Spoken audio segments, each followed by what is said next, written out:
of systems that are being shipped that have 64-bit support by server, notebook, and desktop. And you can see that there's almost a little over 8 million systems being shipped with 64-bit support just in Q4 of 2005. This is 2005. So these days, just about every CPU on the market has 64-bit support. So all of us, exploit developers who bang on 32-bit Windows and Windows XP, we're kind of getting obsolete and old, and we have to move on to something else and work on, what people actually use these days, which is going to be 64-bit very soon. So we talk about 32-bit exploit mitigations. Dino would actually be a better person to talk to about this stuff, but I know a little bit, so I'm going to talk about it a little bit. A lot of newer OSs, Windows 7, Windows Vista, XP/SP3 to some extent, they try to block exploits by doing different tricks with memory and different tricks with memory protection. They try to prevent the ability to execute data as code by doing a combination of NX and DEP, or data execution prevention. Until about 2006, 2007, most CPUs had no way to indicate that a page was both readable and not executable, and that was finally changed around then, where newer CPUs, starting with AMD, had ability to actually have non-execute page permissions. There's some software hacks you can use to sort of emulate that till then, which is what software dep is. But basically, it was a missing hardware feature in x86 for many years that prevented the stack from being executable, from being non-executable. One of the challenges with 32-bit OSs is there's just really not that many bytes to work with. You can't really make things very random because you only have so much memory there. If you have a system with 4 gigs of RAM and you've got 1 gig of that allocated to device I/O through a graphics card, and you've got a kernel that's using 1 gig of memory, you've only got 2 gigs left to do all your randomization, and depending on what type of attack you're trying to block against, that may or may not be feasible. So just your ability to do ASLR effectively on 32-bit platforms is just not really there for a lot of exploits, at least the ones we care about today. For exception handlers, the same thing applies. There's not that much room to randomize or hide or do things. And preventing return address overwrites, this is the standard /GS stack return stuff that I won't go into. It's pretty old. So most of the new techniques for exploit development bypass almost all of these things. You can bypass GS if you can smash the exception handler. You can bypass safe SEH, which is supposed to prevent the exception handler from getting smashed by using all sorts of fun tricks with existing vectored exception handlers or some other tricks. I mean, when this is done properly via SEH op, it's actually really tough to bypass. But in a lot of cases, you can still get around it. Generally, all you need is one DLL added to the process that doesn't have SEH protection that you can return to, and you're done. So depending on who built the application or what they built it with, it may or may not be exploitable. With DEP, you can bypass most of that with return-oriented programming, which is just a really fancy word for saying return to libc, just using some funny bits. I know one of the first ret to libc bugs I actually looked at was actually from Dino, and it was his old PowerPC bug for bypass. What was that bug? It was the AFP, Apple File Protocol, and he had a 5-step code return in the exploit to bypass the G3 instruction cache, and it actually worked great. So, I mean, this stuff isn't new, it's just finally being applied to Windows. No one cared enough about Windows to even bother with this stuff before. That's kind of a common trend. If you look at the way exploits evolved for the Linux and Unix platforms over the last 5 or 10 years, you'll see that those techniques are now being applied to Windows starting last year, early this year. And these aren't fancy, brand new things no one's ever heard of before. They're just being ported from one platform to another. And the reason is no one really cared enough before to do these on Windows. There's no reason to. When you can just allocate a ton of memory and jump randomly, there's no point spending 20 hours trying to find the right call return to get somewhere. So you can bypass ASLR in a lot of cases if you can do things like heat spraying or doing brute forcing, cases where the application restarts automatically. You can only randomize something so much, and if you make it a 1 in 256 chance of getting the right IP, and the attacker can send 256 requests, you're pretty much screwed. So a lot of the mitigations right now are actually limited because of the 32-bit platform limitations. We'll talk a little bit about those here in a second. I thought I had a fun graph of it, but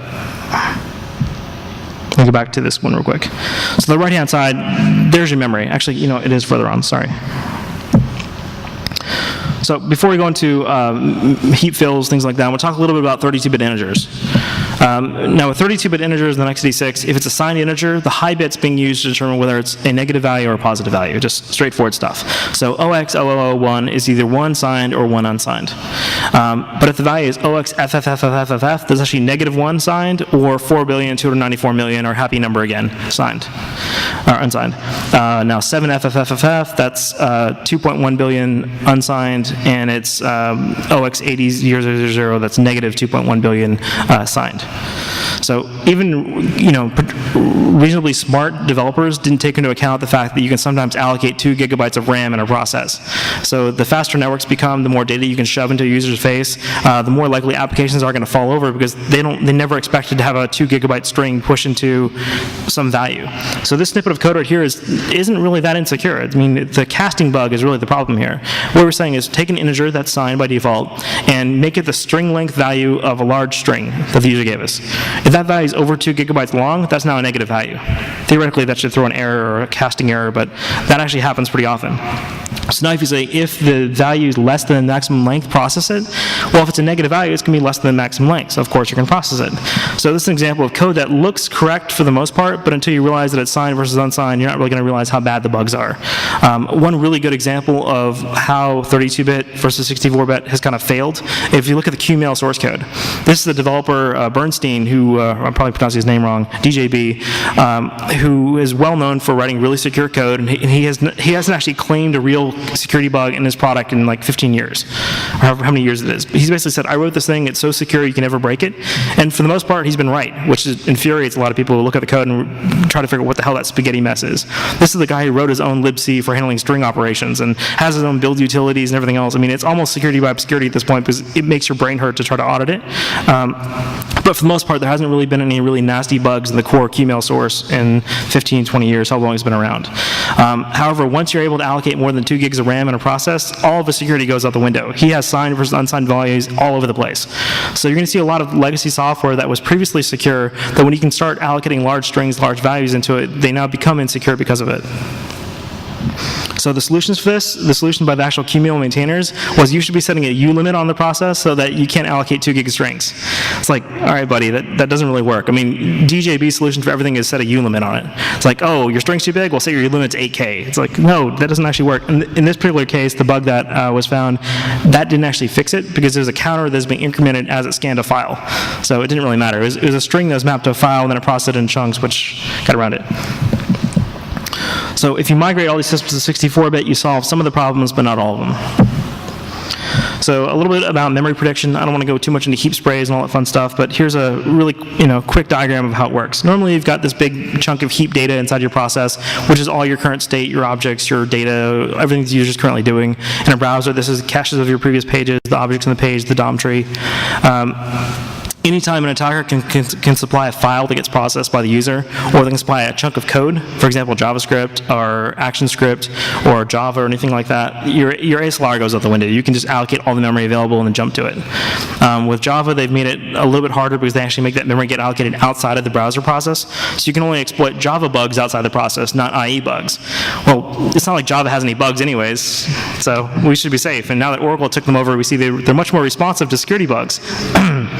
For the folks who haven't been watching the news, there's been about 30 Java bugs published in the last 2 weeks since Oracle officially took over the Java base. Most client-side applications are going to be vulnerable no matter what you do, just because you can either feed them an image, you can feed them a snippet of code. There's always some way to allocate this memory. So ASLR doesn't make a damn bit of difference. It goes out the window. Because you can use things like return-oriented programming with heap sprays, you can guarantee that your memory is at a particular address no matter what. You can then do nice return-oriented programming and then bypass your dep as well. So because the address space is so predictable, none of your mitigations really make sense or really work in these cases. And you can see just by filling up 2 gigs of memory, there's no chance you won't hit your memory. I mean, if you can allocate a 2 gig string, you're done. The process can't really hold or process more than that.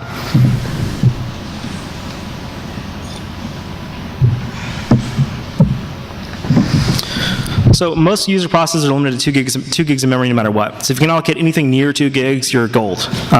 You can transferring 2 gigabytes of data isn't really feasible in most cases yet. I mean, the faster our networks become, the more easy this is going to be.